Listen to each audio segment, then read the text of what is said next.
Hey everyone, this is the Hydra Hut, and this is Manifest Destiny by Chris Dingess, Dingess, I don't know, Matthew Roberts, and Owen Gieni.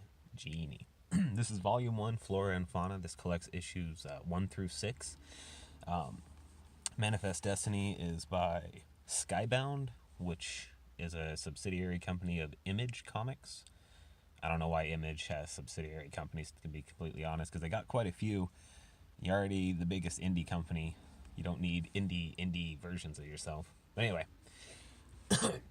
the art in this is just like the cover, and I think, I know it's a specific style of art. I don't know what it is, but I really do kind of like it.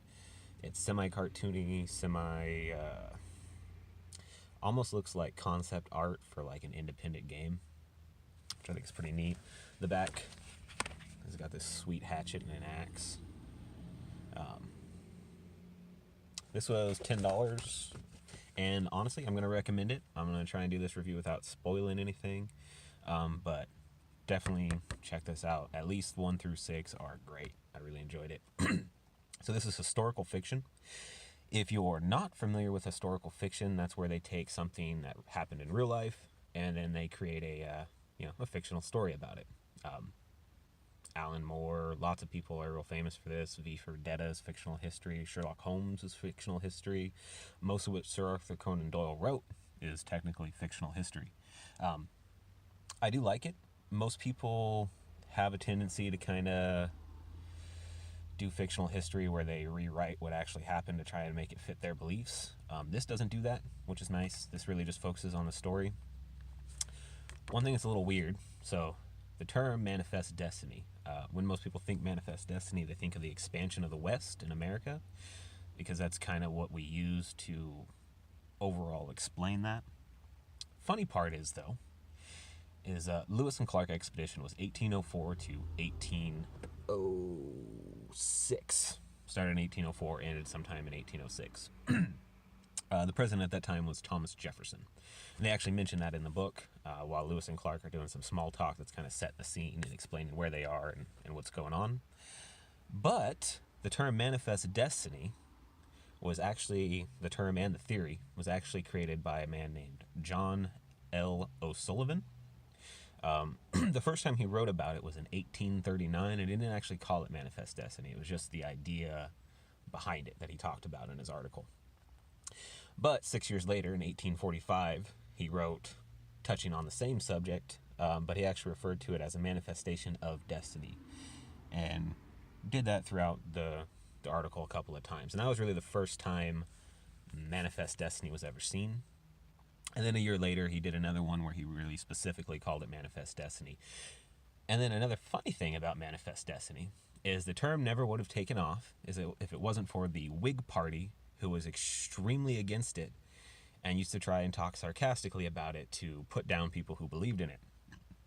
So essentially, what happened is some random guy wrote an article and created this term for his beliefs.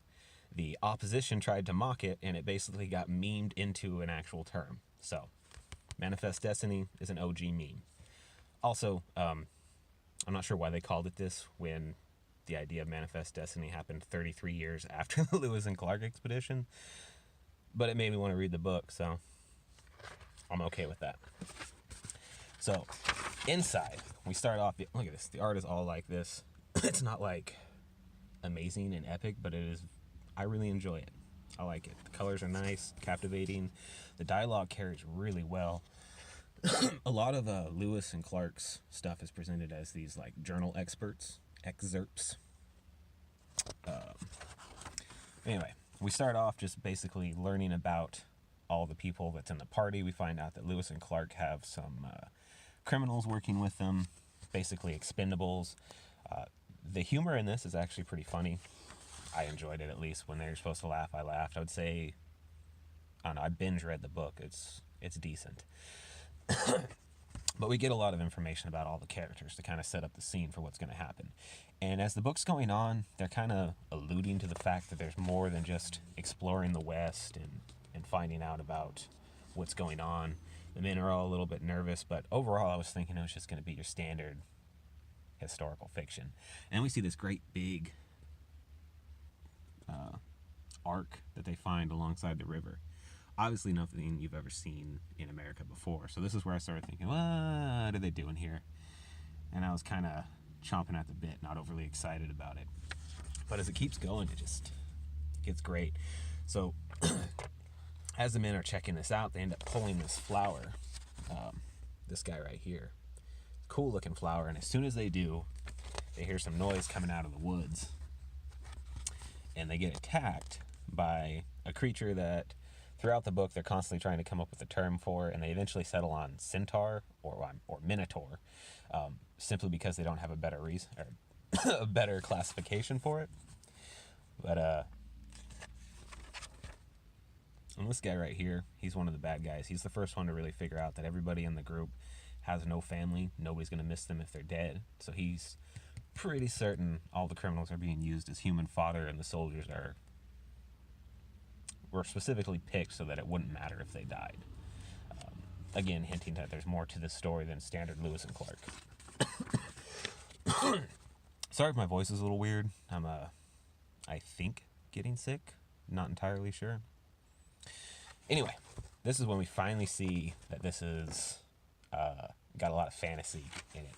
We get this big creature. We see a tail and some hooves as it knocks this dude down. And we get more flashes of it. And we know it's got human hands as it's fighting the guys. And they manage to take it down with this freaking awesome full-page shot. Look at that. And then that's when we find out that it's some sort of centaur, bison, freaking creature. And look at that. It's a badass warrior. And of course they take it inside, dissect it, and try to analyze it and classify it. The men are freaking out because they think there's demons out in the woods. Lewis, who did the autopsy on it, actually found baby teeth, implying that this one was just a mere child or baby, and it was nearly 8 feet tall. So he's extremely worried as to what the adults could look like. The men think they're all demons, and they need something to tell them in so that they're not just imagining stuff. And that's when they settle on minotaur, because they simply can't find a better term. It's not a centaur, it's not a minotaur, and it's kind of a bison. And throughout the whole series, anytime they mention it, people are generally like correcting them about what a minotaur actually is.